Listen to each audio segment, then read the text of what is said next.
Hello crushers, ये चल रही है योलो जेई सीरीज। इसमें आज हम पढ़ने वाले हैं थर्मल एक्सपेंशन।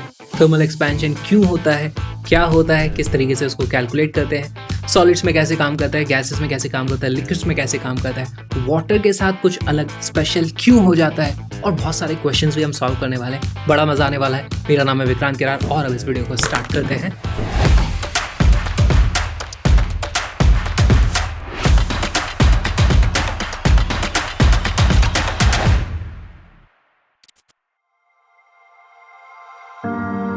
क्रैशशिप एग्जिस्ट करता है ताकि सभी तक world class education absolutely free में पहुंच सके। तो प्लीज़ चैनल को सपोर्ट करो, इस वीडियो को जितना ज़्यादा शेयर कर सकते हो कर दो।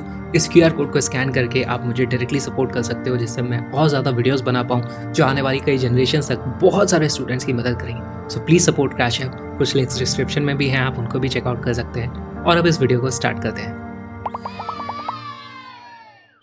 थर्मल एक्सपेंशन, नाम से ही पता चल रहा है कि कोई चीज का एक्सपेंशन हुआ है, कोई चीज बड़ी हो गई है। और थर्मल यानी कि हीट हमने उसको कहीं ना कहीं दी होगी, तो उसके कारण वो एक्सपैंड हो गई है। तो इसको हम लिख लेते हैं, this is expansion due to temperature change. अक्सर ऐसा देखा जाता है कि टेम्परेचर बढ़ाने पर चीजें एक्सपैंड करती है। कई बार छोटे छोटे रीजन्स में ऐसा हो सकता है कि टेम्परेचर बढ़ाने पे चीजें छोटी भी होने लगे, जैसा कि हम वाटर के साथ पढ़ने वाले हैं वो केस। लेकिन वैसा बहुत रेयरली होता है। मोस्टली हम देखते हैं कि टेम्परेचर बढ़ता है तो चीजें एक्सपैंड ही करती है। समझ लेते हैं ऐसा होता क्यों है। सबसे पहले हम देख लेते हैं सॉलिड्स में। तो अगर मैं किसी भी सॉलिड की बात करूं, मान लो मेरे पास ये एक सॉलिड है, तो इसके अगर जूम इन करके देखें तो इसमें बहुत सारे इस तरीके से एटम्स हमारे पास होंगे। एटम्स या मॉलिक्यूल्स, जो भी आपको बोलना है, कुछ तो उसके पार्टिकल्स है। अच्छा, इसका कुछ टेम्परेचर है। अभी रूम टेम्परेचर पे हमको लगता नहीं वो बहुत ज़्यादा गर्म है, पर उसका कुछ टेम्परेचर है। टेम्परेचर का मतलब क्या है? ये सभी अपनी अपनी जगह पे इस तरीके से कुछ ना कुछ वाइब्रेशंस कर रहे हैं। इस तरीके से कुछ उनके पास एनर्जी है, आप ऐसा उसको मान सकते हो मोटा मोटी तौर पे देखा जाए। तो मान लीजिए मैंने यहाँ पर उसका वाइब्रेशन बना दिया, तो ये यहाँ से यहाँ तक आता है, यहाँ से यहाँ तक जाता है, लेकिन उसकी कुछ मीन पोजीशन है और वही पोजीशंस यहाँ पर मैंने मार्क करी हुई है। अगर मैं इसको हीट करूंगा किसी तरीके से, यहाँ पर मैंने उसको हीट दे दी, तो क्या होगा? उसकी एनर्जी बढ़ जाएगी, वो ज्यादा वाइब्रेट करने लगेंगे इस तरीके से। तो यहाँ पर आप बोलोगे कि इनका वाइब्रेशन अब बढ़ गया है। लेकिन वाइब्रेशन बढ़ने से अभी भी हमें लगेगा कि यार वाइब्रेशन बढ़ा है, एम्पलीट्यूड बढ़ गया होगा उसका, लेकिन मीन पोजीशन तो अभी भी वही की वही है। तो मैं ऐसा नहीं बोल सकता कि यहाँ पर वाइब्रेशन बढ़ जाने से इन दो के बीच का जो डिस्टेंस है, इसको हम क्या बोलेंगे? Inter atomic distance. वो बदल गया है, वो नहीं बदला है, वो अभी भी उतना ही हो सकता है। ऐसा होता अगर ये वाइब्रेशंस सिमेट्रिक होते। इसका क्या मतलब है? सिमेट्रिक होते मतलब अब जब मैं इसको इस तरीके से एनर्जी देता हूँ, ये वाइब्रेट करने लगते हैं, तो हम देखते हैं कि ये बाहर की तरफ यानी एक दूसरे से दूर ज्यादा जाते हैं, पास कम आते हैं। तो दोनों डायरेक्शन में सिंपल हार्मोनिक मोशन नहीं हो रहा है, सेम एम्पलीट्यूड नहीं है दोनों तरफ, है ना। तो इस तरफ वो ज्यादा जाता है, इस तरफ कम आता है। ऐसा क्यों हुआ? इसको जानने के लिए हमें देखना पड़ेगा energy versus inter atomic distance का। हमारे पास एक ग्राफ होता है, ये है हमारी एनर्जी, ये है हमारा इंटर एटॉमिक डिस्टेंस आर। आपको याद होगा ये जो ग्राफ होता है वो कुछ इस तरीके का होता है, ऐसा। और यहाँ पर जब इंटर एटॉमिक डिस्टेंस इनफाइनाइट हो जाता है, उस वक्त हम बोलते हैं कि उनके बीच की जो पोटेंशियल एनर्जी है वो हम जीरो मानते हैं रेफरेंस उस जगह पे। तो जैसे जैसे हमारे पास एटम्स पास आते हैं एक स्ट्रक्चर बनाने के लिए, है ना, इनके बीच का कुछ डिस्टेंस है, तो जैसे जैसे वो पास आते जाएंगे तो पहले एनर्जी कम होती है अट्रैक्टिव फोर्सेस के कारण। आपने ग्रेविटेशन में भी ये पढ़ा है।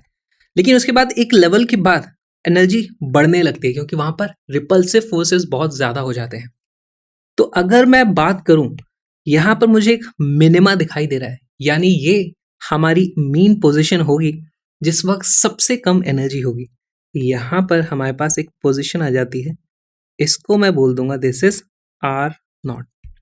और ये जो एनर्जी है, ये कौन सी एनर्जी है? इसको मैं बोल सकता हूं कि ये एक मिनिमम एनर्जी है। मिनिमम एनर्जी होगी तो हमारे पास interatomic distance R naught होगा।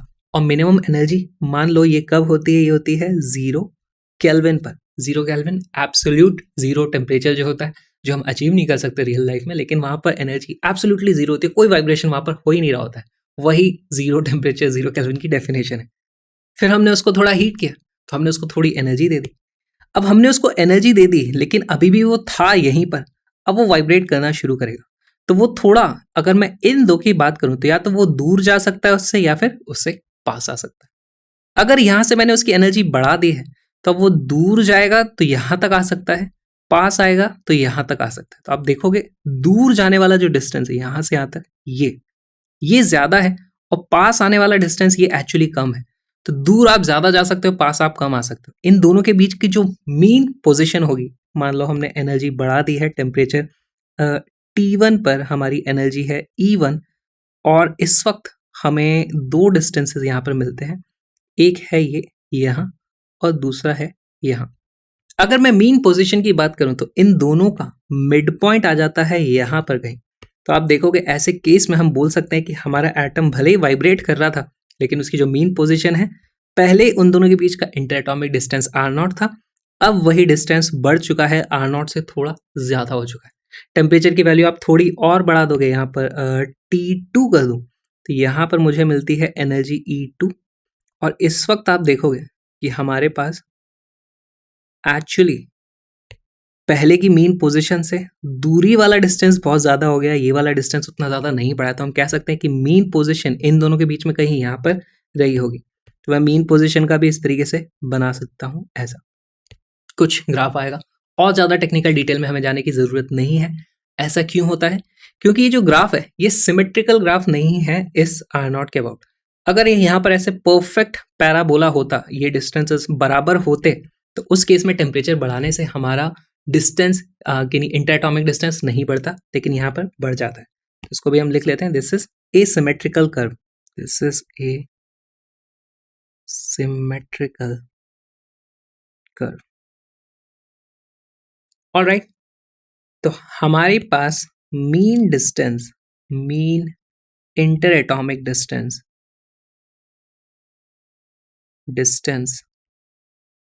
increases with increase in temperature.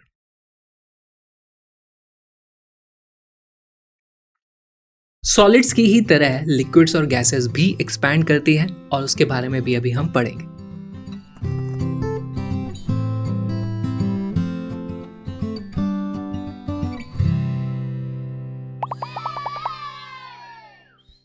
कोई भी चीज एक्सपैंड करती है तो किस तरीके से एक्सपैंड करेगी? हमें तीन तरीके के एक्सपेंशन पढ़ने हैं। पहला है वन डायमेंशनल, दूसरा है टू डायमेंशनल, तीसरा है थ्री डायमेंशनल। वन डायमेंशनल को हम बोलते हैं लीनियर एक्सपेंशन, टू डायमेंशनल वाले को हम बोलते हैं एरिया एक्सपेंशन या फिर सुपरफिशियल एक्सपेंशन, थ्री डायमेंशन वाले को हम बोलते हैं वॉल्यूम एक्सपेंशन। ये दोनों अभी हम पढ़ेंगे। सबसे पहले फोकस करते हैं लीनियर एक्सपेंशन पे। लीनियर एक्सपेंशन होता क्या है? हमारे पास, पहले तो मैं इसको लिख दूंगा, this is for one dimension. हमारे पास मान लो एक इस तरीके से रॉड है, ये रही हमारी रॉड, इसकी लेंथ है L0 एट टेम्परेचर T0। ये उसकी नेचुरल लेंथ है T0 टेम्परेचर में। फिर मैंने इसको थोड़ा सा हीट कर दिया तो यहाँ पर ये एक्सपैंड हो जाएगी इस तरीके से।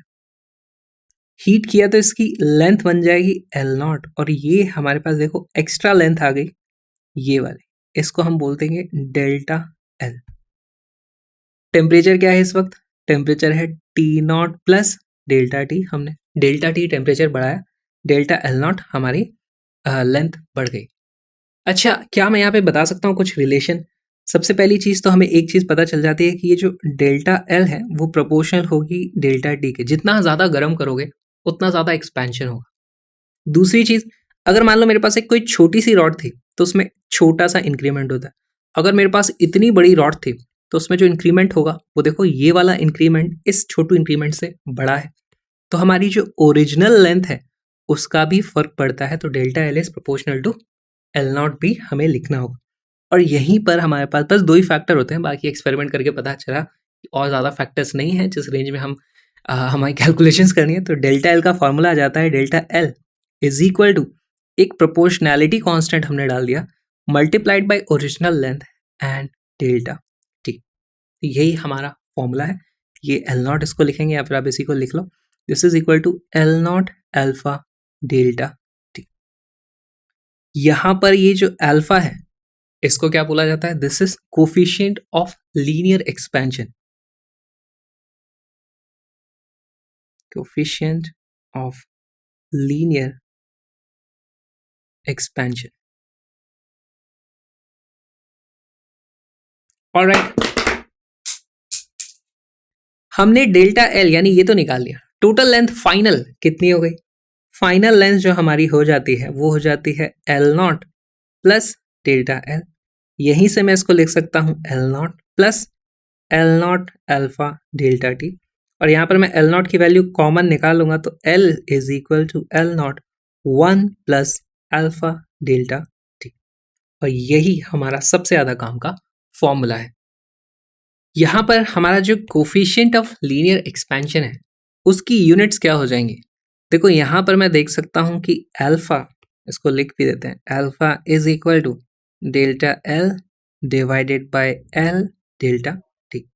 यहाँ पर ये भी लेंथ है, ये भी लेंथ है, मीटर होगा तो ये भी मीटर होगा, दोनों कैंसिल आउट हो जाएंगे। नीचे हमारे पास बचता है सिर्फ टेम्परेचर, जो कि सेल्सियस या केल्विन या फ़ारेनहाइट किसी में भी हो सकता है। तो इसकी जो यूनिट्स हो जाएंगी एसआई यूनिट हो जाएगी। SI unit is equal to per kelvin, या फिर आप उसको केल्विन की पावर -1 भी लिख सकते हो। अदर यूनिट्स क्या हो सकती है हमारी? पर डिग्री सेल्सियस या फिर पर डिग्री फ़ारेनहाइट। अल्फा की वैल्यू एक्चुअली बहुत ज़्यादा छोटी होती है। इसकी एक आध सैम्पल वैल्यू मैं आपको बता देता हूँ। ये होती है 1 × 10⁻⁻5 पर डिग्री सेल्सियस, या फिर अल्फा की वैल्यू हो सकती है 1 या फिर 5 × 10⁻6 पर केल्विन। इस तरह की सैम्पल वैल्यूज आपको देखने की मिलेंगी। अलग अलग मटेरियल के लिए अल्फा की वैल्यू अलग अलग होती है। और अब देखते हैं इस पे बेस्ड एक question. Coefficient of linear expansion of brass and steel rods are alpha 1 and alpha 2। तो यहाँ पर हम लिखते चलते हैं। हमारे पास एक है ब्रास, दूसरा है स्टील। ब्रास के लिए हमारे पास कोफिशिएंट है अल्फा 1, स्टील के लिए है alpha 2। Length of brass and steel rods are L1 and L2 respectively. यहाँ पर लेंथ है L1, यहाँ पर लेंथ है L2। If L2 minus L1 is maintained same at all temperatures, which one of the following relations holds good? तो हमारे पास दो rods हैं, दोनों को गर्म करते हैं, दोनों अपना अपना थोड़ा एक्सपैंड करती हैं, लेकिन इस तरीके से कि उनके बीच का डिफरेंस चेंज नहीं होता है। कैसे सॉल्व करोगे ये क्वेश्चन? वीडियो को पॉज करो, क्वेश्चन को सॉल्व करो।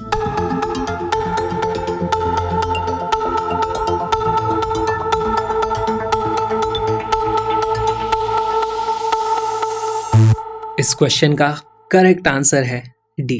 कैसे आया देख लेते हैं। देखो हमारे पास इनिशियली लेंथ थी L1 एंड L2, और बोला गया है कि L2 माइनस L1 हमेशा बराबर रहता है।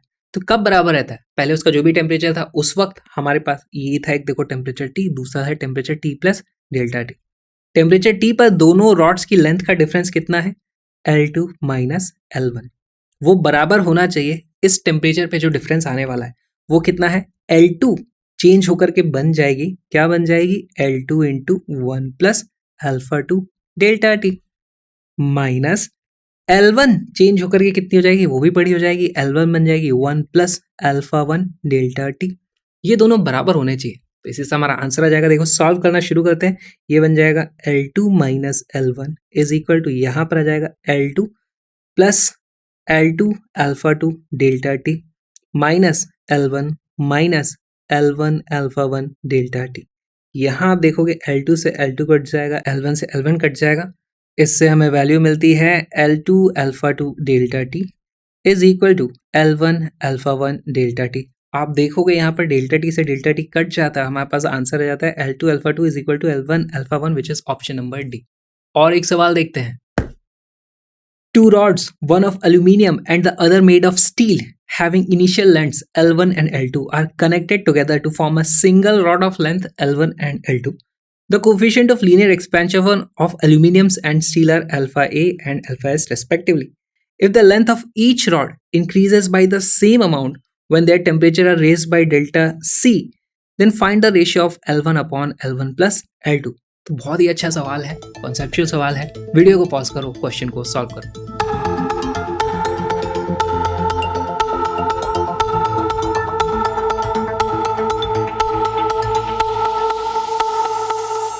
इस क्वेश्चन का करेक्ट आंसर है ऑप्शन नंबर सी।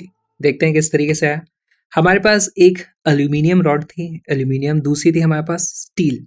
ऑलराइट, यहाँ पर लेंथ थी L1, यहाँ पर लेंथ थी L2 और हमारे पास कोफिशिएंट ऑफ लीनियर एक्सपेंशन है अल्फा ए, यहाँ पर है अल्फा एस। उन दोनों को जोड़ करके एक सिंगल रॉड बना दी है L1 प्लस L2। ठीक है, यहाँ पर L1 है, हमारे पास यहाँ पर L2 है, एक सिंगल रॉड बना दी। If the length of each rod increases by the same amount when their temperature are raised by T degree Celsius, find the ratio of this। तो एक्चुअली ये साथ में रॉड बनाने के हमारे पास कोई यूज़ नहीं है, हमें तो बस ये बताना है कि अगर D डिग्री से दोनों का टेम्परेचर रेज किया है तो ये रेशियो कितना आता है। तो हमारे पास अगर मैं इनको T डिग्री से रेज करूँगा तो हमारे पास देखो इसका डेल्टा L कितना आ जाएगा, चेंज इन लेंथ आ जाएगा L1 अल्फा ए इंटू T डिग्री सेल्सियस, और स्टील के लिए वो वैल्यू आ जाएगी L2 अल्फा एस टी। ये दोनों बराबर हैं, हमको दिया हुआ है ना, if the rods increase with same amount, तो यहाँ पर T से T कट जाता है, हमारे पास कंडीशन आ जाती है L1 alpha A is equal to L2 alpha S. हमसे पूछा है L1 upon L1 plus L2। अब हमें ये रेशियो निकालना है, तो देखो L1 की जगह तो मैं L1 ही लिखूंगा, यहाँ पे लिख दूंगा L1 अपॉन L1 प्लस, यहाँ पर मुझे L2 लिखना है, L2 को मैं यहाँ से उठा करके रख सकता हूँ। देखो L2 क्या बन जाएगा, L1 alpha A divided by alpha S. अब यहाँ पे आप देखोगे सारे के सारे L1 इस तरीके से कट जाएंगे। हमें जो रेशियो पता करना है उस रेशियो की वैल्यू आती है 1/1 plus alpha A upon alpha S which is equal to, यहाँ पर आप नीचे एलसीएम लोगे तो अल्फा एस ऊपर आ जाएगा, नीचे बचता है alpha S plus alpha A which is option number C, और यही हमारा आंसर है।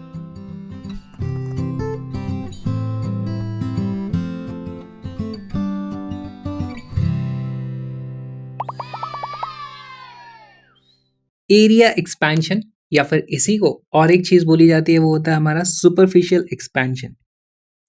सुपरफिशियल एक्सपेंशन ऐसा क्यों बोला जाता है? सुपरफिशियल का मतलब होता है जो बाहरी तौर पे जो चीज़ें दिखती हैं, सुपरफिशियल है, इसकी फीलिंग्स काफ़ी सुपरफिशियल है, तो जो बाहरी दिखावे वाली चीज़ें, दिखता क्या है, एरिया, इसलिए इसको बोला जाता है सुपरफिशियल एक्सपेंशन। तो अभी तक हमने लेंथ के केस में फॉर्मूला क्या पढ़ा था, हमारी लेंथ बन जाती है length is equal to L naught 1 plus alpha delta T, right. Area के लिए सेम हो जाएगा, यहाँ पे ए हो जाता है, यहाँ पे हो जाता है A naught 1 plus something delta T, और ये जो समथिंग है यहाँ पे इस बार बीटा वो वैल्यू आ जाती है, तो उसी को हम लिख लेते हैं। हमारे पास वैल्यू आ जाएगी area final is equal to area initial into 1 plus beta delta T. यहाँ पर बीटा जो होगा उसको क्या बोला जाएगा, ये हो जाएगा कोफिशिएंट ऑफ एरिया एक्सपेंशन, या फिर आप इसी को कोफिशिएंट ऑफ सुपरफिशियल एक्सपेंशन भी बोल सकते हो। अच्छा, इसके डेरिवेशन देख लेते हैं। हमारे पास मान लो इस तरीके से कोई एरिया है ना, ये है हमारा एक्स एक्सिस, ये है हमारा वाई एक्सिस, हमारे पास कुछ इस तरीके से एरिया था। एरिया इनिशियली क्या था, यहाँ पर हमारे पास थी L नॉट लेंथ, इस तरफ थी हमारे पास H not length into height कर दिया है। बाद में ये बड़ी हो जाएगी और हमारे पास यहाँ पर कुछ इस तरीके से एरिया आ जाएगा।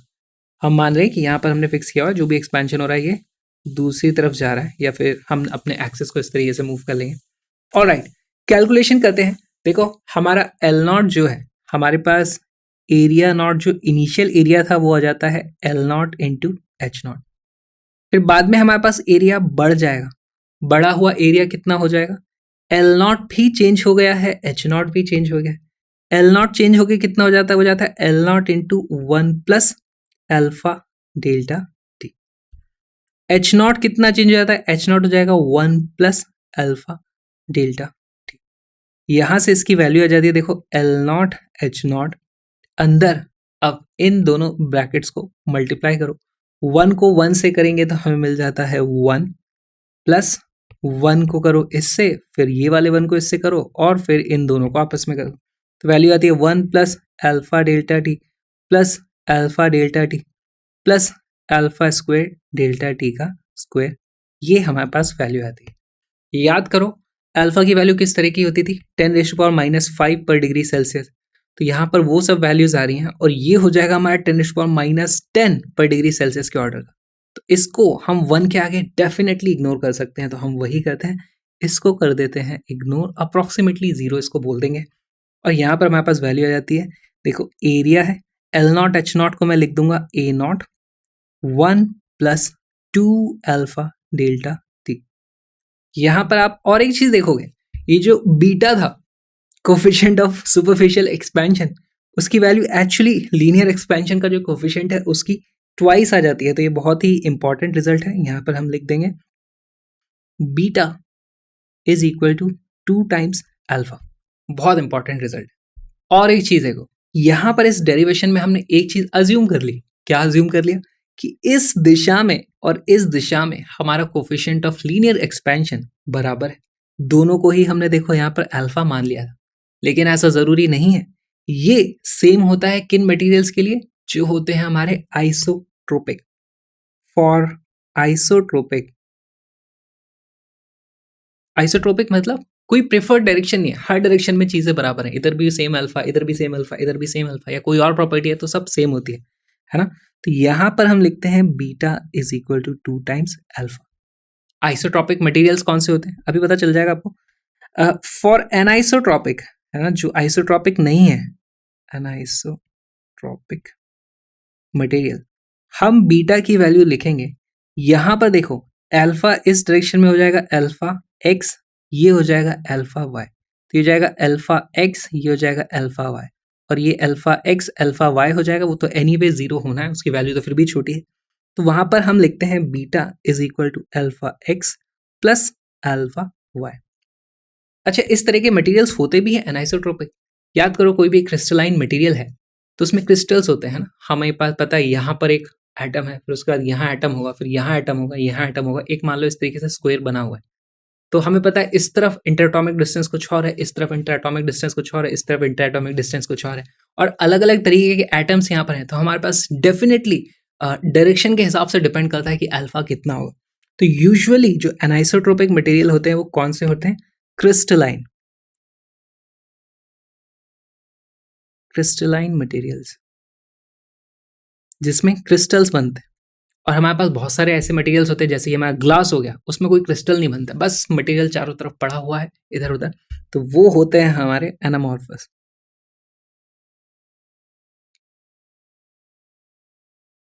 इस तरीके से हमारे पास एरिया एक्सपेंशन के फॉर्मूले आ जाते हैं। एग्जैक्टली सेम तरीके से हम वॉल्यूम एक्सपेंशन की भी बातें कर सकते हैं।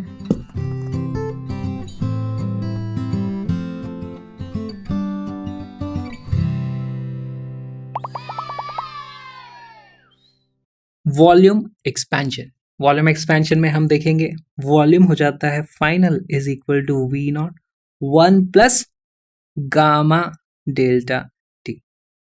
यहां पर गामा है, उसको क्या बोला जाएगा? This is our coefficient of volume expansion. Same चीजें हम डिराइव कर सकते हैं जैसे हमने एरिया वाले में डिराइव किया था। हमारे पास एक एक्सिस बना लेंगे, इधर होगा हमारे पास x, इधर होगा हमारे पास y, इधर होगा हमारे पास z। पहले हमारे पास कोई इस तरीके से एक क्यूब होगी और फिर गर्म करने पे वो एक्सपैंड हो जाएगी। यहाँ पर भी आप पहले लिख दोगे कि हमारा जो ओरिजिनल वॉल्यूम था वो था Lx Ly Lz, जो भी लेंथ थी। फिर बाद में हमारा वॉल्यूम बढ़ जाएगा, L में अपना अलग एक्सपेंशन होगा, है ना। यहाँ पर हो जाएगा, क्या हो जाएगा? Lx into 1 plus alpha X delta T. Ly बन जाएगा Ly into 1 plus alpha Y delta T. और फिर हमारे पास बन जाएगा Lz is equal to 1 plus alpha z delta. अब आप इसको फिर से देखोगे तो ये बन जाता है Lx Ly Lz, इन तीनों को सामने ले आओ तो ये बन जाता है v not, this is v। और हमारे पास ये जो 3 ब्रैकेट्स हैं, आप इनको मल्टीप्लाई करोगे, जहां पे भी अल्फा स्क्वायर वाली टर्म आ रही है उसको इग्नोर कर दो, एक अल्फा क्यूब वाली टर्म भी आ जाएगी, लेकिन हम लिख देंगे 1 plus alpha X plus alpha Y plus alpha z। इस तरीके से हमारे पास वैल्यू हो जाएगी, डेल्टा टी भी यहाँ पर आएगा और ये वैल्यू। ये फॉर्मूला किसके लिए हो गया? जब हमारे पास alpha X alpha Y alpha z सारे अलग अलग हैं, तो ये हम बोल देंगे दिस इज फॉर एनाइसोट्रोपिक, है ना। सिमिलरली हमारे पास v is equal to V naught 1 plus 3 α delta t आ जाएगा। कब आएगा? जब सारे के सारे अल्फा बराबर हैं, तो ये हो जाएगा फॉर आइसोट्रोपिक मटेरियल। यही हमें चीजें देखनी।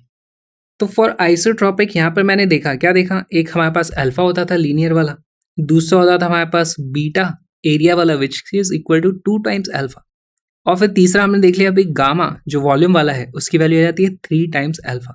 तो हम यहाँ पर एक रिलेशन बना सकते हैं, क्या, alpha divided by 1 is equal to beta divided by 2 which is equal to gamma divided by 3। ये एक बहुत ही इंपॉर्टेंट रिजल्ट है।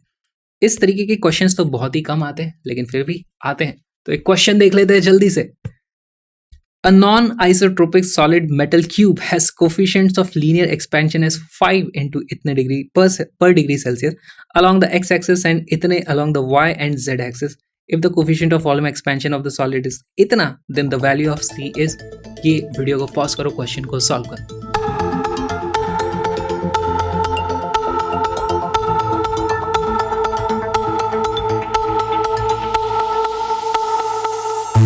इस क्वेश्चन का करेक्ट आंसर है 60। कैसे आया? देखो, हमें पता है गामा की वैल्यू एनाइसोट्रोपिक के लिए हो जाती है alpha X plus alpha Y plus alpha Z, और यहाँ पे सभी की वैल्यू आप देखोगे 5 5 5 है, तो आप 5 5 5 15 कर दोगे तो आपका आंसर गलत आ जाएगा। हमें देखना है यूनिट्स। यहाँ पे 10⁻⁻5 है, यहाँ पे 10⁻⁻6 है, तो अल्फा एक्स को मैं बोल दूंगा 50 इंटू 10⁻⁻6 प्लस अल्फा वाई और अल्फा जेड की वैल्यू सेम है which is equal to 5 into 10⁻⁻6 plus 5 into 10⁻⁻6, और ये हमारे पास टोटल आ जाता है 60 इंटू 10⁻⁻6। यहाँ से हमें पता चल जाता है कि दिस इज इक्वल टू 60। यही तो हमसे पूछा हुआ था। इस तरीके से हम इस क्वेश्चन को सॉल्व कर सकते हैं।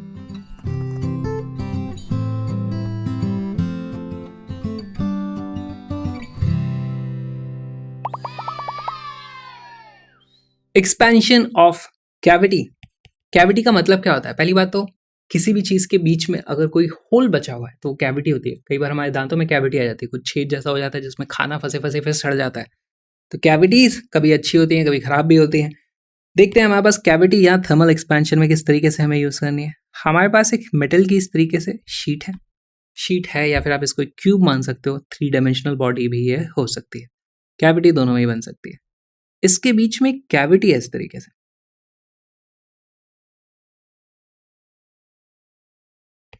अब इस मेटल को मैं गर्म करूंगा। कैविटी है मतलब वहां पर हवा भरी हुई है, ठीक।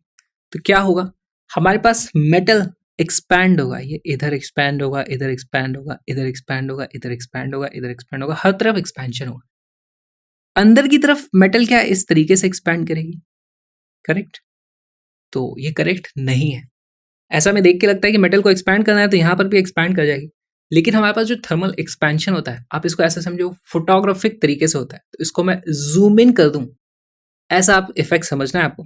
तो यहाँ पर एक्चुअली ये इस तरफ एक्सपैंड होगा, ये इस तरफ एक्सपैंड होगा, ये इधर एक्सपैंड होगा, ये इधर एक्सपैंड होगा, और ये भी इधर जाएगी, है ना। ये भी कैविटी भी एक्सपैंड होती है। तो यहाँ पर तो हम इस तरीके से एक्सपेंशन ड्रॉ कर देते हैं, सभी तरफ एक्सपेंशन होता है। और यहाँ पे हम इसको लिख भी सकते हैं, दिस इज फोटोग्राफिक एक्सपेंशन या एनलार्जमेंट। Photographic enlargement. अच्छा, फोटोग्राफिक एनलार्जमेंट होता है तो क्या होता है, मान लो मैं ऐसे मेरी फोटो खींचूं, इसको आप जूम करो तो क्या होगा, ये सब बड़े हो जाएंगे, ये डायमेंशन ऐसे बड़ी हो जाएगी, ये डायमेंशन ऐसे बड़ी हो जाएगी, लेकिन एक चीज नहीं बदलेगी, ये जो एंगल है वो चेंज नहीं होता, है ना। नहीं तो फिर तो दुनिया में बहुत गड़बड़ हो जाती। जूम इन करने से एंगल्स नहीं चेंज होते।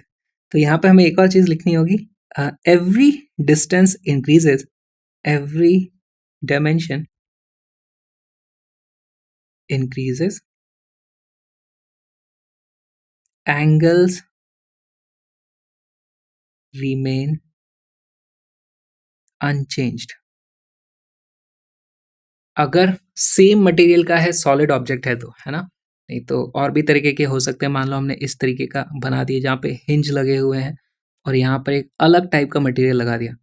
अब आप इसको एक्सपैंड करोगे तो ये थोड़ा ज़्यादा एक्सपैंड हो जाएंगे इस तरीके से, मान लो ये बहुत ही कम एक्सपैंड हुआ, उस केस में एंगल चेंज हो जाएगा। अदरवाइज अगर तीनों सेम मटेरियल के बने हुए हैं तो एंगल चेंज नहीं होता है ना। तो यहाँ पे ये भी लिखना बहुत ज़्यादा ज़रूरी है, फॉर सेम मटेरियल। तो इसका एक्चुअली मैं बना देता हूँ यहाँ ताकि कंफ्यूज ना हो। यहाँ पर हमारे पास इस तरीके से अगर कोई ऑब्जेक्ट है, इसको एक्सपैंड करोगे आप तो क्या बन जाएगा हमारे पास, ये यहाँ आ जाएगा, ये यहाँ आ जाएगा, ये यहाँ आ जाएगा, रॉड इस तरीके से बन जाएंगी। नो चेंज इन एंगल्स, है ना। ये यहाँ से गर्म होके इस तरीके से बड़ा हो गया है। दूसरा केस कैसा हो जाएगा, हमारे पास 1 2 3, यहाँ पर दो मटेरियल सेम है, इसका मटेरियल अलग है। इसको जब मैं गर्म करूँगा तो मान लो हमारी लाल वाली में ज़्यादा चेंज नहीं आया, लेकिन ब्लू वाली रॉड्स बहुत ज़्यादा बड़ी हो गई। तो ब्लू वाली रॉड्स बहुत ज़्यादा बड़ी हो गई हैं। तो यहाँ पर डिफरेंट मटेरियल होने के कारण यहाँ पर एंगल चेंज हो गया है।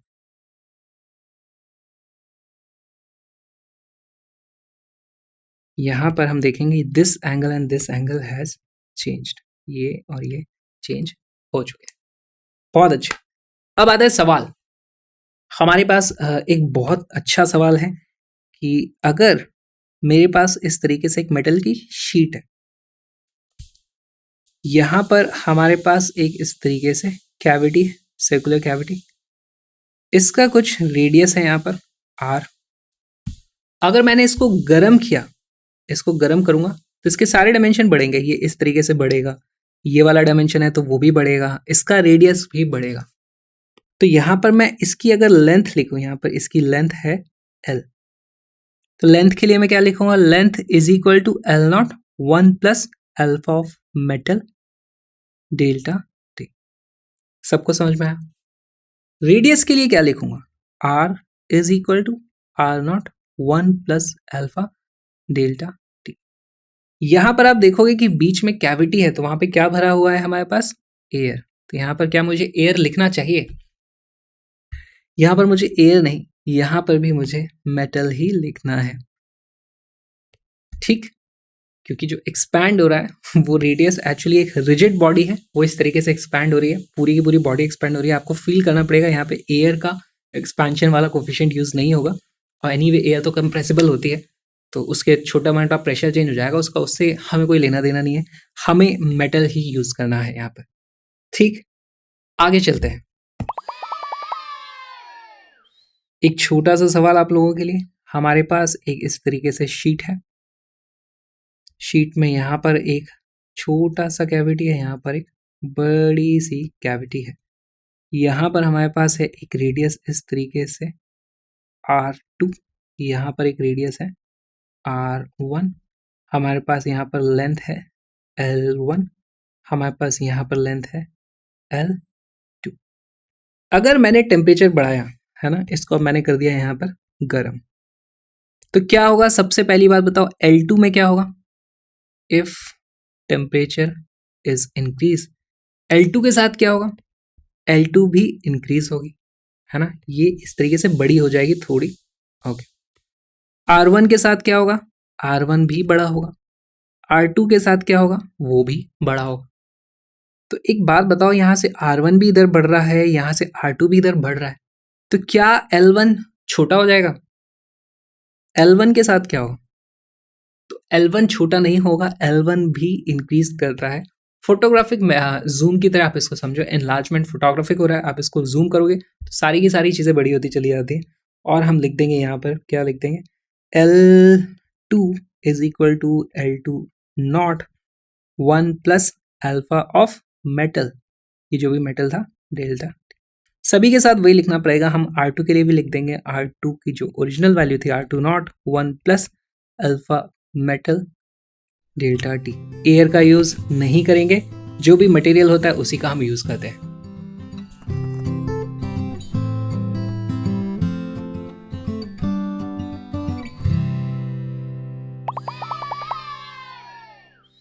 Anomalous behavior of water water का अनोमलस बिहेवियर होता क्या है, अनोमलिटी होता क्या है। हाँ, हम देखते हैं कोई भी चीज़ जो नॉर्मली जैसे बिहेव करनी चाहिए वैसी नहीं हुई, तो कुछ आश्चर्यचकित कर देने वाली चीज़ होती है। जो नॉर्मल ना हो, not normal, it is called anomalous. ठीक, तो क्या नॉर्मल नहीं है पानी के केस में? हमारे पास देखो यहाँ पर मैं इस तरीके से ग्राफ बनाता हूँ, ये है हमारा टेम्परेचर इन डिग्री सेल्सियस, तो ये है 0 डिग्री सेल्सियस। अच्छा, मेरे पास मान लो यहाँ पर कोई टेम्परेचर है, उस वक्त यहाँ पर मैं लिख देता हूँ, इस एक्सिस पे है वॉल्यूम। ऑलराइट, मेरे पास यहाँ पर कुछ टेम्परेचर पे कुछ वॉल्यूम मुझे देखने को मिलता है। ठीक, फिर मैं टेम्परेचर कम करूँगा तो क्या होगा, मेरे पास वॉल्यूम रिड्यूस होगा। अभी तक हमने जो पढ़ा था उसके हिसाब से लीनियर वेरिएशन होना चाहिए ना, लीनियरली नीचे आनी चाहिए, लेकिन वो लीनियरली वो नीचे नहीं आती है, हमें देखने को मिलता है कि इट्स नॉट लीनियर, ग्राफ थोड़ा सा ऐसा है। तो क्या ये अनोमलस हो गया? अनोमलस अभी तक नहीं हुआ है, हमने तो लीनियर अज्यूम किया था, लीनियर की जगह लीनियर से थोड़ा सा अलग चला गया, लेकिन टेम्परेचर कम करने पे वॉल्यूम की वैल्यू कम जरूर हो रही है। लेकिन एक पॉइंट ऐसा आता है जब फिर मैं टेम्परेचर कम करता हूँ तो वॉल्यूम एक्चुअली बढ़ने लगता है। हमारे पास यहाँ पर अब टेम्परेचर बढ़ने लगता है इस तरीके से। अब ये जरूर अनोमलस पार्ट है, टेम्परेचर कम करने पे भी वॉल्यूम बढ़ रहा है। और एक चीज, यहाँ पर जब ये फ्रीज हो जाता है तो लिक्विड से जब हम सॉलिड में जाते हैं तो वॉल्यूम एक्चुअली और कम हो जाना चाहिए, लेकिन यहाँ पर फिर से हमें अनोमलस बिहेवियर देखने को पड़ता है, अचानक से वॉल्यूम में जंप आता है। यहाँ पर हमें वैल्यू मिलती है आइस, यहाँ पर आ जाएगी। तो ये दोनों ही बहुत ही इंपॉर्टेंट रिजल्ट हैं। क्यों होता है उसके कुछ कारण है जो आप केमिस्ट्री में पढ़ोगे, लेकिन अभी हम देखते हैं कि इसके दो सबसे इंटरेस्टिंग आउटकम क्या है। ये वैल्यू जो होती है ये होती है 4 डिग्री सेल्सियस। पहली चीज जो हमें देखने को मिलती है वो होता है पाइप्स बर्स्ट इन विंटर्स। तो पाइप है मेटल का, उसके अंदर हमारे पास पानी है, रात को ठंड पड़ी, पानी जम गया, सॉलिड हो गया, अचानक से उसका वॉल्यूम बढ़ा और वहां पर पाइप कमजोर रहेगा तो वो फट जाएगा। तो इस तरीके से हमारे पास पाइप बर्स्ट हो जाते हैं। तो कोल्ड कंट्रीज में एक्चुअली बहुत बड़ी प्रॉब्लम है, उसके लिए उनको बहुत ही महंगे थोड़ा मजबूत वाले पाइप्स लगाने पड़ते हैं। दूसरा जो ज्यादा इंपॉर्टेंट हमारे काम का रिजल्ट है वो है ice forms on top of water surface. ऐसा क्यों होगा? देखो, हमारे पास कोई भी इस तरीके से एक मान लो पॉन्ड है, उसमें हमारे पास कुछ पानी है। अब पानी ठंडा होता जा रहा है, सर्दियों के दिन है, और यहाँ पर ठंडी में अगर मान लो यहाँ पर बर्फ जम गई किसी भी चीज़ की, लेकिन बर्फ का वॉल्यूम अचानक से बढ़ जाता है तो उसकी डेंसिटी अचानक से कम हो जाएगी, तो फिर वो ऊपर तैरने लगेगी और यहाँ पर हमारे पास आइस ऊपर आती है। तो हमारे पास आप देखोगे कि जो आइस है वो ऊपर आएगी, दिस विल बी आइस, और हमारे पास नीचे पानी बच जाएगा। अच्छा, कोई बता सकता है इस पॉइंट पे पानी कौन सा होगा? सबसे ज्यादा डेंस पानी जो होगा वो यहाँ पे आ जाएगा। तो यानी सबसे ज्यादा डेंसिटी कब होगी? जब वॉल्यूम सबसे कम होता है, यानी 4 डिग्री सेल्सियस वाला। तो हम बोल सकते हैं अगर यहाँ पे 4 डिग्री सेल्सियस इस पूरे पॉन्ड में, या तो पूरा का पूरा टेम्परेचर 4 डिग्री से भी कम हो जाए, लेकिन अगर हो सकता है तो 4 डिग्री सेल्सियस यहीं पर होगा। ओके, इसका फायदा क्या है? जब सर्दियां पड़ती हैं और अगर बर्फ ऊपर की तरफ नहीं आती तो हमारे पास बर्फ एक हीट इंसुलेटर की तरह काम करती है, तो इसकी वजह से हीट ट्रांसफर रुक जाता है और ज़्यादा पानी जमता नहीं है। और उससे भी ज़्यादा ज़रूरी, यहाँ पर कुछ मछलियाँ होंगी वो खुश हो जाती हैं। ये मछली जो है वो खुश हो जाएगी। क्यों खुश हो जाएगी? क्योंकि अब वो जमेगी नहीं। अगर आइस भारी होती तो सबसे पहले पानी नीचे से जमना शुरू करता, पूरा का पूरा पानी जम जाता, सारी मछलियाँ मर जाती जम के। तो उसके कारण एवोल्यूशन नहीं होता, और आज हम और आप यहाँ पर बैठ के ये सब चीज़ें कर नहीं रहे होते। तो ये बहुत ही ज़्यादा इंपॉर्टेंट था हमारे एवोल्यूशन में। तो इस पर भी बहुत सारे सवाल पूछे जा सकते हैं।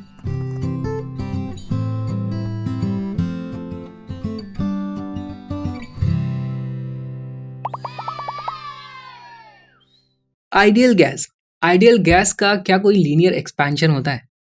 तो आइडियल गैस को जब भी हम नापते हैं, क्योंकि वो एक फ्लूइड है, तो उसका हम हमेशा हमारे पास वॉल्यूम ही होता है। सेम चीज़ हमारे लिक्विड्स के लिए होती है, वहाँ पे भी हमेशा वॉल्यूम ही होता है। तो यहाँ पर जो एक्सपेंशन होगा वो वॉल्यूमेट्रिक एक्सपेंशन होगा, वॉल्यूम एक्सपेंशन होगा। हमारे पास मान लो इस तरीके से एक पिस्टन है जिसमें गैस इस तरीके से रखी हुई है। अब मैंने इसको यहाँ पर गर्म किया, गर्म करूंगा तो क्या होगा? गर्म करूंगा तो दो चीज़ें हो सकती हैं। कैसे होंगी दो चीज़ें? देखो, हमारे पास जो आइडियल गैस इक्वेशन होती है PV is equal to nRT, इसके बारे में आपने पढ़ा होगा, नहीं पढ़ा है तो आगे कभी पढ़ लोगे। P होता है प्रेशर, V होता है volume, N number of moles, R हमारा कांस्टेंट है, T होता है temperature, absolute temperature in kelvin. देखो होगा क्या, प्रेशर कुकर याद है आपको? प्रेशर कुकर में यहाँ पर पिस्टन लॉक होता है, बेसिकली ढक्कन बंद होता है, उसका वॉल्यूम चेंज नहीं हो सकता। टेम्परेचर बढ़ाते जाओगे, ये दोनों वैल्यू चेंज नहीं हो रही है, वॉल्यूम चेंज नहीं हो रहा है, तो प्रेशर बढ़ता जाता है, एकदम से प्रेशर इतना बढ़ता है कि सीटी बजने लग जाती है ना, फिर यहाँ से गैस निकल जाती है। अगर हम यहाँ पर इस पिस्टन को खुला छोड़ दें तो बाहर है एटमॉस्फेरिक प्रेशर और इसका थोड़ा सा वजन होगा, उसके कारण यहाँ पर प्रेशर फिक्स है। तो हमें सबसे पहली चीज तो माननी है कि P is equal to constant. Atmosphere में अगर मैं बात कर रहा हूँ, यहाँ पर मैं अगर गर्म करूंगा उस पिस्टन को, तो पूरे के पूरे सेटअप को, तो पिस्टन ऊपर मूव करने लग जाएगा, है ना। तो कैसे मूव करेगा? उसका वॉल्यूम बढ़ रहा है गैस का, वही हमें देख लेना है और हमें पता करना है कि इसका गामा कितना है। तो पहली बात तो इक्वेशन लिखो, हमें पता क्या करना है, हमें पता करना है कि गामा क्या होगा, और इसके लिए हम लिखेंगे volume is equal to V0 1 plus gamma delta T। हमें गामा की वैल्यू पता करनी है, या फिर यहां से मैं लिख सकता हूं कि change in volume delta V जो हुआ है उसकी वैल्यू है V0 गामा डेल्टा। अगर मुझे गामा पता करना है तो गामा पता करना है, इसका मतलब मुझे delta V upon V0 delta T, ये चीज मुझे पता करनी है। कैसे पता कर सकता हूं? इस इक्वेशन का यूज करके। यहां पर देखो, इस आइडियल गैस इक्वेशन को मैं लिख सकता हूं, अगर मेरा प्रेशर भी कांस्टेंट है तो मैं लिख दूंगा V is equal to NR upon P times T। दोनों तरफ डिफ्रेंशिएट कर दो, पार्शियल डिफ्रेंशिएशन, ये तो हमारी कांस्टेंट टर्म है। हमारे पास वैल्यू आ जाएगी dV is equal to NR upon P dt। अगर मैं यहाँ पर T से डिवाइड कर दूं और यहाँ पर T से मल्टीप्लाई कर दूं, तो ये वाली जो टर्म है, ये पूरी की पूरी टर्म क्या बन जाती है? NRT upon P। NRT upon P देखोगे तो वो फिर से बन जाता है V, तो ये बन जाता है हमारा dV is equal to V dt upon T। हमें क्या चाहिए? dV upon V into dt which is equal to 1 upon TA आ रहा है। अच्छा, छोटे छोटे चेंज थे, थोड़ा बड़े चेंज हो जाएगा, ये भी छोटे छोटे से ही चेंज है। तो यहाँ पर हम देखते हैं कि this is equal to 1 by T, हमारे पास रिलेशन आ जाता है gamma is equal to 1 by T for an ideal gas, जहां पर T इज इन केल्विन, ये है केल्विन में। बस यही हमें पता करना है।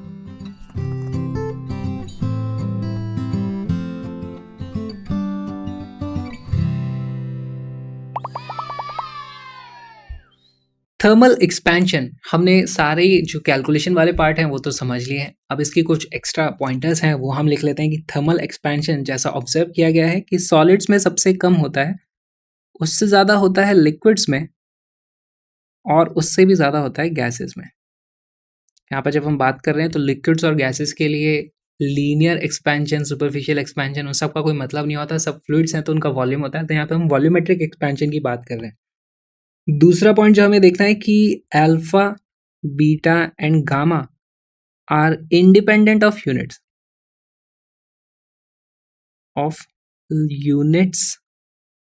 Of length. इसका क्या मतलब हुआ? देखो, हमने देखा था कि अल्फा का जो वैल्यू होती थी वो क्या होती थी 1 इंटू 10⁻⁵ पर डिग्री सेल्सियस, या फिर अल्फा की वैल्यू क्या आ जाती थी हमारे पास फॉर्मूले से, delta L divided by L delta T, correct. तो यहाँ पर लेंथ आप चाहे मीटर में रखो तो ऊपर भी मीटर में चेंज होगा, नीचे भी मीटर में चेंज होगा, कट जाएगा, या सेंटीमीटर में रखो, या फीट में रखो, या लाइट ईयर में रखो, किलोमीटर में रखो, किसी में भी रखो, हमारे पास लेंथ की यूनिट के इंडिपेंडेंट है, सिर्फ टेम्परेचर की जो यूनिट है उसका फर्क पड़ता है। तो जो वैल्यू हमारे पास SI यूनिट सिस्टम में आ रही है वही यूनिट किसी और सिस्टम में भी आ सकती है अगर टेम्परेचर की यूनिट सेम है तो। तीसरी सबसे इंपॉर्टेंट चीज जो है वो alpha, beta and gamma are not constant. Not constant मतलब टेम्परेचर बढ़ता है तो उसके साथ अल्फा, बीटा, गामा की वैल्यू भी चेंज हो सकती है।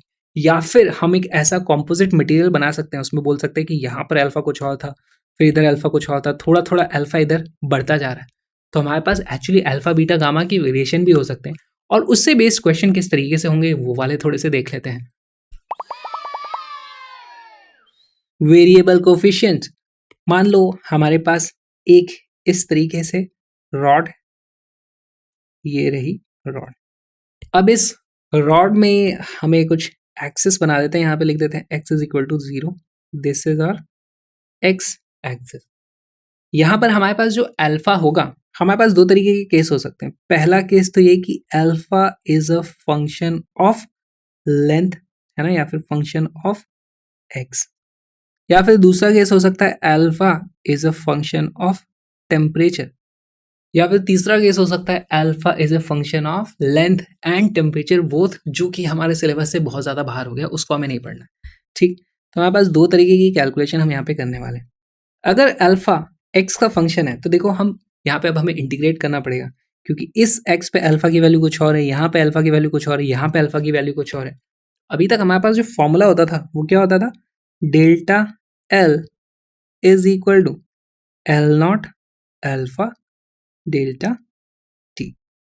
ओके, अब सिर्फ x का फंक्शन है अल्फा, हमारे इनिशियल और फाइनल टेम्परेचर में जो चेंज है उससे यहाँ पे कोई फर्क नहीं पड़ रहा है, तो डेल्टा टी हमारे पास कांस्टेंट हो जाएगा। यहाँ पे देखो हम क्या करने वाले हैं, हमारे यहाँ पर एक छोटी सी लेंथ लेंगे dx थिकनेस की, तो वो हो जाएगी ये एल नॉट।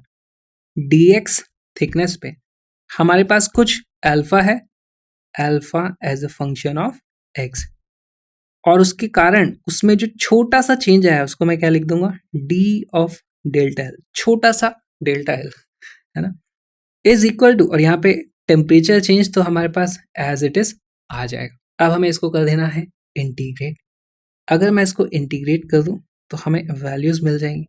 देखो इंटीग्रेट करूंगा तो मुझे मिल जाएगा final change in length is equal to delta T, बाहर आ जाएगा, इंटीग्रल में अंदर बचेगा alpha as a function of X into D X. X की लिमिट कहाँ से कहाँ तक जाएगी, 0 से लेकर के L तक, या जो भी इसकी वैल्यू है, या फिर यहाँ L1 से लेकर L2 तक जो भी हमें वैल्यूज दी जाएंगी उस हिसाब से आप लिमिट लगा सकते हो। तो 0 से लेके L मैं यहाँ पर लिख दूंगा और आप इसको सॉल्व कर सकते हो। जैसे इसका एक सैम्पल क्वेश्चन हो जाएगा, alpha is equal to A plus B X, और अब आप यहाँ पे सॉल्व कर सकते हो। उसको आप कॉमेंट कर देना क्या इसका आंसर आता है, बहुत ही आसान है। दूसरा केस है हमारे पास alpha is a function of temperature. यहाँ पे क्या करेंगे, देखो हमारे पास delta L is equal to L naught alpha delta T होता था। अब पूरी की पूरी रॉड में अल्फा सेम है लेकिन टेम्परेचर के साथ चेंज हो रहा है, तो इस एल नॉट को मैं एक्चुअली बाहर निकाल सकता हूँ, और इसकी डिफरेंशियल फॉर्म में कैसे लिखूंगा, देखो छोटा सा change in length is equal to L naught पूरी की पूरी बाहर, alpha into alpha is a function of temperature T into छोटा सा टेम्परेचर में चेंज डी टी। ठीक, छोटा छोटा चेंज करते जाएंगे। एल नॉट पूरी की, देखो छोटा सा चेंज करूंगा लेकिन जो डिफरेंस आएगा वो पूरी की पूरी लेंथ के कारण छोटा सा डिफरेंस आएगा, तो इस तरीके से हमें इंटीग्रेट करना है। यहाँ पे आप इंटीग्रेट कर दोगे तो इस तरफ आ जाएगा delta L final is equal to L naught में बाहर आ जाएगा, यहाँ पर इंटीग्रल बचेगा alpha as a function of T into D T. Limits क्या रखोगे टेम्परेचर की, टेम्परेचर हमें दिया होगा इनिशियल टेम्परेचर टी आई से लेके टी फाइनल तक, तो इस तरीके से आप यहाँ पे भी सॉल्व कर सकते हो। यहाँ पे अल्फा की वैल्यू हो सकती है alpha is equal to A plus B T. Again आप इसको इंटीग्रेट करो और आपका जो भी आंसर आता है उसको कमेंट में जरूर कमेंट करना है। ये दोनों के दोनों आपको कमेंट सेक्शन में डालने हैं। अब देखते हैं हम कुछ क्वेश्चन सॉल्व करेंगे, बहुत ही इंटरेस्टिंग।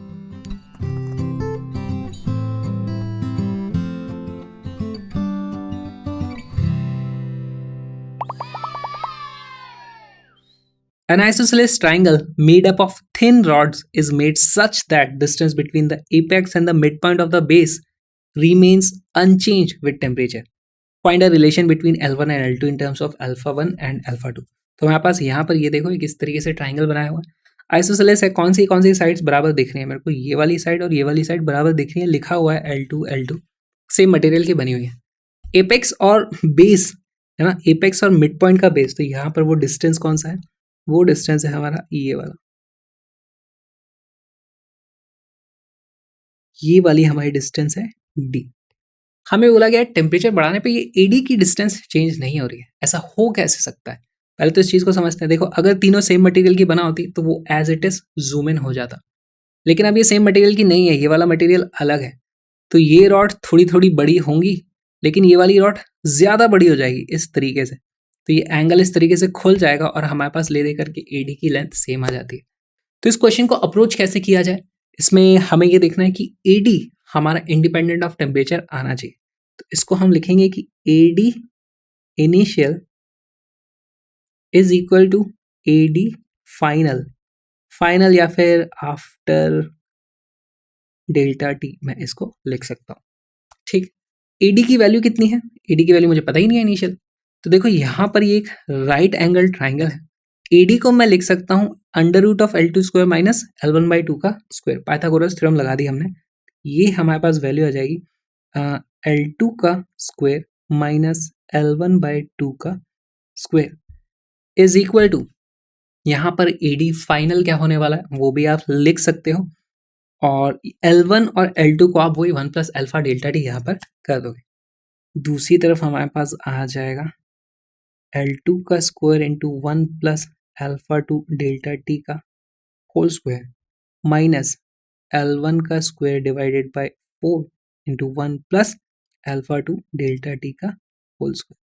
अगेन यहाँ पर एक चीज़ आपको जो करनी है, पहली चीज़ यहाँ पर से इन दोनों अंडर रूट को आप हटा सकते हो, अंदर वाली वैल्यू सेम हो जाएगी तो भी हमारा आंसर आ जाएगा। और यहाँ पर जब आप इसका स्क्वायर करोगे होल स्क्वायर, तो यहाँ पे अल्फा स्क्वायर वाली जो टर्म्स आएगी उसको भी इग्नोर कर देना, क्योंकि यहाँ पे हमें बाइनोमियल अप्रॉक्सीमेशन का यूज़ करना ही पड़ेगा, नहीं तो इस क्वेश्चन को सॉल्व नहीं कर सकते। तो वीडियो को पॉज करो, क्वेश्चन को सॉल्व करो।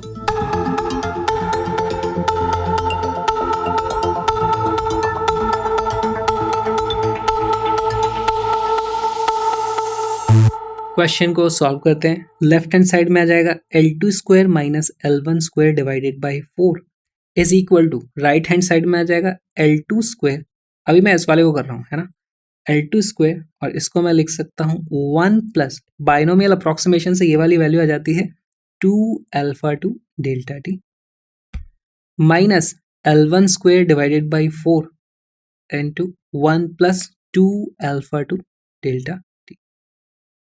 अब आप देखोगे कि यहाँ पर ये जो L2 स्क्वायर जब वो 1 से मल्टीप्लाई होगा तो ये दोनों आपस में कैंसिल आउट हो जाएंगे, और ये L1 स्क्वायर बाई 4 जब ये 1 से मल्टीप्लाई होगा तो ये दोनों कैंसिल आउट हो जाएंगे, और हमारे पास देखो मैं सीधे इसको काट देता हूँ, this and this.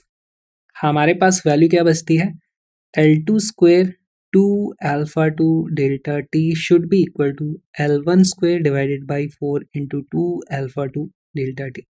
Again delta T से डेल्टा टी कट गया, हमारे पास 2 से 2 भी कट गया, वैल्यू आ जाती है L1 divided by L2 is equal to alpha 2 upon alpha 1 multiplied by 4। अच्छा, इनका स्क्वायर है तो मैं लिख सकता हूँ L1 divided by L2 is equal to twice under root of alpha 2 upon alpha 1।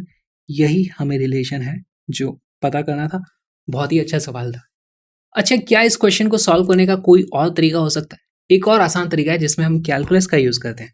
देखो, हमें क्या पता करना है कि एडी में चेंज नहीं होना चाहिए विद रिस्पेक्ट टू टेम्परेचर। तो कैलकुलस की भाषा में से क्या लिखेंगे, change in length of AD with respect to change in temperature, उसकी वैल्यू 0 आनी चाहिए। ओके, क्या मुझे एडी पता है? एडी की वैल्यू कितनी है, वो है अंडर रूट ऑफ L2 का स्क्वायर माइनस L1 का square divided by 4। Basically L1/2 का स्क्वायर था, नीचे 1/4 हो गया। अच्छा, अब मैं यहाँ पे अंडर रूट वाली टर्म लिखूंगा और सब चेंजेस करूंगा तो कैलकुलेशन थोड़ी मुश्किल हो जाएगी। उससे अच्छा मैं एक काम करता हूँ, अगर एडी में कोई चेंज नहीं हो रहा है टेम्परेचर के साथ, तो एडी के स्क्वायर में भी कोई चेंज नहीं होगा। तो इसका मतलब डी ऑफ एडी का square divided by D T, उसको मैंने 0 प्रूफ कर दिया तो भी मेरा काम हो जाए। एडी का स्क्वायर क्या है, वो है d by D T of L2 का स्क्वायर माइनस L1 का स्क्वायर डिवाइडेड बाय 4। इसकी वैल्यू मुझे 0 कर देनी है। बहुत आसान। यहाँ पर अब हमें इसे डिफ्रेंशिएट कर देना है। तो पहली वाली टर्म को पहले हम डिफ्रेंशिएट करेंगे तो मुझे मिलेगा 2 L2 into d of L2 divided by dt minus 2L1 d of L1 divided by dt, और यहाँ पर नीचे एक 1/4 भी था, इसकी वैल्यू होनी चाहिए 0। यहाँ पर आप देखोगे 2 से 2 इस तरीके से कट जाएगा और हमारे पास वैल्यू आ जाती है L2 dL2 upon dt should be equal to L1 dL1 upon dt divided by 4। Okay, हमारे पास बहुत अच्छी इक्वेशन आ गई, लेकिन इसका करें क्या?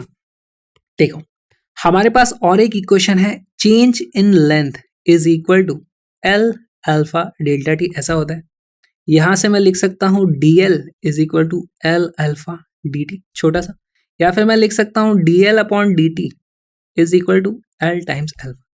इसी रिजल्ट को हम यहाँ पर यूज करेंगे और हमारे पास वैल्यू आ जाती है L2 into dL2 upon dt, क्या हो जाएगा L2 अल्फा 2, है ना, तो ये हो जाएगा L2 into L2 alpha 2 is equal to 1/4 L1 into L1 alpha 1, और यहाँ से हमारे पास फिर से वही रिजल्ट आ जाएगा, L1 का स्क्वायर डिवाइडेड बाई L2 का square is equal to 4 alpha 2 upon alpha 1, या फिर हम लिख सकते हैं L1 upon L2 is equal to twice under root of alpha 2 divided by alpha 1। बहुत ही आसानी से यहाँ पर हमारे पास आंसर आ गया। आप किसी भी तरीके से सॉल्व कर सकते हो, दोनों अप्रोच पता होना जरूरी है। और एक बहुत इंटरेस्टिंग सवाल देखते हैं।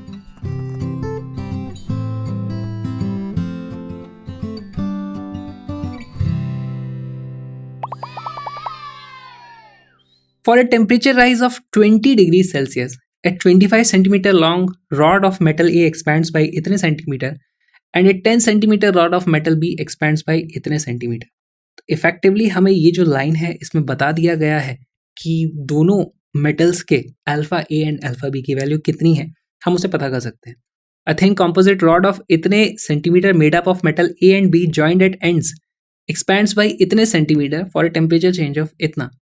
Find the length of parts of metal A and metal B used. तो हमारे पास इफेक्टिवली बाद में जो रॉड बनाई गई है वो एक इस तरीके से और एक इस तरीके से, ये है मेटल ए, ये है मेटल बी, दोनों का यूज करके बनाई है।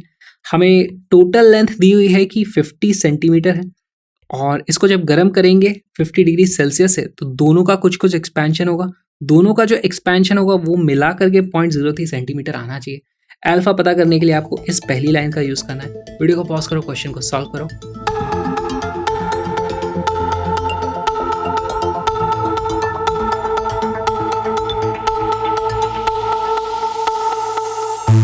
इस क्वेश्चन का आंसर आता है L A is equal to 10 centimetre, L B is equal to 40 centimetre.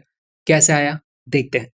सबसे पहले हम अल्फा निकालेंगे, तो उसके लिए हमारे पास इक्वेशन क्या होती है, हमारे पास इक्वेशन होती है, देखो, change in length is equal to L alpha delta T. यहाँ से हमारे पास अल्फा ऑफ ए की वैल्यू आ जाएगी delta L upon L delta T for a. A metal के लिए हमारे पास चेंज इन लेंथ कितना था, वो लिखा हुआ था 0.01 सेंटीमीटर, 0.01 डिवाइडेड बाई उसकी लेंथ कितनी थी 25 सेंटीमीटर। चेंज इन टेम्परेचर था 20 डिग्री सेल्सियस। तो अब इसको कैसे सॉल्व करोगे, इसको देखो मैं ऊपर मल्टीप्लाई कर देता हूँ 10⁵ से, और फिर माइनस भी कर दूंगा, तो यह आ जाता है हमारा 1000 इंटू 10⁻⁻5 डिवाइडेड बाई 25 इंटू 20। यहाँ पर 0 से ये 0 कट गया, नीचे है 50, ऊपर है 100, तो ये वैल्यू हमें मिल जाती है 2 इंटू 10⁻⁵ यूनिट्स पर डिग्री सेल्सियस। ठीक इसी तरीके से हम अल्फा बी कैलकुलेट कर लेंगे मेटल बी के लिए, तो वहाँ पर delta L upon L delta T formula लगाओ। तो मेटल बी के लिए हमारे पास 10 सेंटीमीटर उसकी लेंथ थी और उसमें चेंज हुआ है 0.002 डिवाइडेड बाई 10 सेंटीमीटर, ये सब सेंटीमीटर में, यूनिट्स का ध्यान रखेंगे। टेम्परेचर चेंज हुआ था यहाँ पे भी 20 डिग्री सेल्सियस का। सेंटीमीटर से सेंटीमीटर कट जाएगा, ऊपर भी मैं 10⁵ से मल्टीप्लाई कर देता हूँ, तो ये हो जाएगा 200 इंटू 10⁻⁵ डिवाइडेड बाई 10 इंटू 20। ये कट जाएंगे इस तरीके से, हमारे पास इसकी वैल्यू हो जाती है 1 इंटू 10⁻⁵ पर डिग्री सेल्सियस। दोनों ये हमारे पास अल्फा आ चुकी है। और राइट, हमारे पास जो कंपोजिट रॉड इस तरीके से बनाई गई है उसकी टोटल लेंथ हमें पता है वो होनी चाहिए 50 सेंटीमीटर। तो मान लो हमारे पास जो पार्ट्स यूज किए गए थे उसकी लेंथ थी L A and L B. तो हमारे पास पहली इक्वेशन आ जाएगी L A plus LB is equal to 50 centimetre. This is equation number 1। फिर दूसरी इक्वेशन क्या आ जाएगी हमारे पास, change in length of LA, delta LA plus delta LB, उसकी वैल्यू कितनी होनी थी, 0.03 सेंटीमीटर। अब यहाँ पे थोड़ी सी कैलकुलेशन करनी पड़ेगी।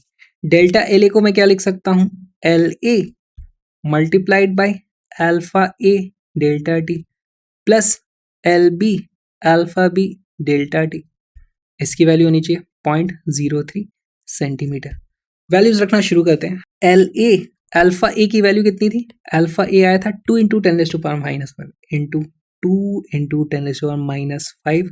डेल्टा D की वैल्यू कितनी है, 50 degree Celsius into 50 plus LB into 1 × 10⁻⁻5 multiplied by 50 is equal to 0.03 centimetre. यहाँ पर आप देखोगे 10⁻⁵ और 50, 10⁻⁵ और 50 दोनों में से कॉमन लेके इस तरफ डिवाइड करने उसको मैं भेज दूंगा, तो मेरे पास इक्वेशन आती है 2 times LA plus LB is equal to 0.03 centimetre multiplied by 10⁵ divided by 50। ये हो जाता है 3000 डिवाइडेड बाय 50। यहाँ से इस तरीके से कट के हमारे पास वैल्यू आ जाती है 60। सारी वैल्यू सेंटीमीटर में चली थी तो सेंटीमीटर। तो हमारे पास दूसरी इक्वेशन क्या हो गई, twice of LA plus LB is equal to 60 centimetre. This is equation number 2। ये दो इक्वेशन है, इन दोनों इक्वेशन से बड़ी ही आसानी से आप निकाल सकते हो LA की वैल्यू जो आ जाएगी। अच्छा, इन दोनों को आप सब्ट्रैक्ट कर दोगे तो LA की वैल्यू आ जाएगी 10 सेंटीमीटर और LB की वैल्यू आ जाएगी 40 centimetre. This is the correct answer. और एक क्वेश्चन देखते हैं।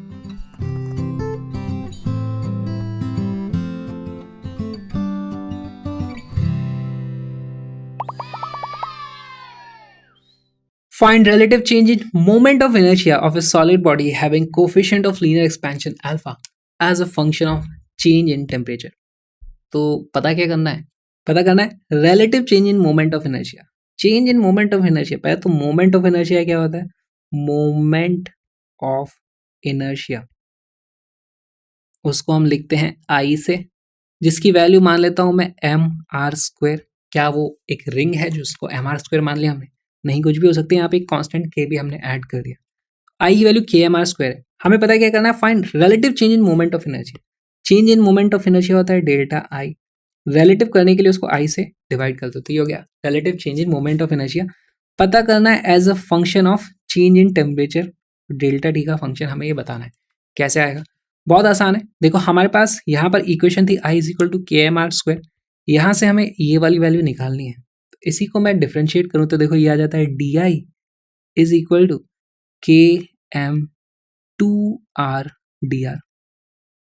ठीक, अब इसी को मैं r से मल्टीप्लाई और डिवाइड कर देता हूँ, तो देखो ये हो जाता है DI = kmr² multiplied by 2dr upon r। क्या इसको मैं लिख सकता हूँ, delta I = I into 2 delta R divided by R, यानी कि delta I divided by I की वैल्यू तो हमें पता चल गई 2 delta R divided by R आ रहा है। लेकिन अभी भी फंक्शन ऑफ टेम्परेचर चेंज नहीं आया है, लेकिन ये हमें पता है इसको टेम्परेचर चेंज का फंक्शन कैसे बनाते हैं। हमें क्या पता है, हमारे पास डेल्टा R होता है R into alpha into delta T। यहाँ से हमें मिल जाता है delta R upon R is equal to alpha delta T। यही वैल्यू हम यहाँ पर रख देंगे, इससे हमें मिल जाता है delta I divided by I is equal to 2 alpha delta T। तो ये बहुत ही इंटरेस्टिंग सा रिजल्ट आ गया। क्या रिजल्ट आया कि अगर मैं टेम्परेचर चेंज करता हूँ तो लेंथ में जो चेंज आता है relative delta L by L, वो तो होता है अल्फा डेल्टा T, लेकिन मोमेंट ऑफ इनर्शिया में जो चेंज होता है DI बाई I, वो हो जाता है 2 अल्फा डेल्टा T। ठीक, तो इस तरीके से हमें ये सॉल्व करना है। या फिर आपसे ऐसे बहुत सारे क्वेश्चन पूछे जा सकते हैं, आपको यूजुअली करना क्या होगा, उसमें आपको डिफ्रेंशिएट करके स्टार्ट करना होगा। जैसे हमने यहाँ पे डिफ्रेंशिएट करके स्टार्ट किया था, एरर वाले कैलकुलेशंस जो होते हैं उसमें भी हम यही सब चीज़ें करते थे। वहाँ पर छोटे छोटे एरर होते थे, छोटे छोटे चेंजेस होते थे। यहाँ पर भी छोटे छोटे चेंजेस हैं, लेकिन टेम्परेचर के कारण वो चेंजेस हैं लेंथ में। तो इसीलिए हमारे पास इस स्टेप के बाद एक स्टेप और ऐड हो गई, नहीं तो ये एरर कैलकुलेशन वाला ही क्वेश्चन था जो हम पहले ही सॉल्व कर चुके हैं। वीडियो पसंद आया तो यार आग लगा दो, सारा एक्सपैंड कर दो इस चैनल को, बहुत ज़्यादा इसकी रीच हो जाए, सब तक पहुंचे ये वीडियो जिसको ज़रूरत है। बहुत अच्छा कंटेंट सबको पढ़ने के लिए मिलना चाहिए। एंड प्लीज़ क्रैशअप को सपोर्ट करो, उसके लिए आप इस QR कोड को स्कैन कर सकते हो या फिर डिस्क्रिप्शन में जो लिंक है उनको चेकआउट कर सकते हो। इस सेशन के कलरफुल नोट्स भी आपको वहीं पर मिल जाएंगे। प्लीज़ यार चैनल को सब्सक्राइब करो, सपोर्ट करो, लाइक करो, शेयर करो, कॉमेंट करो, कुछ ना कुछ कॉमेंट ज़रूर करना है। और हम मिलेंगे अगले वीडियो में।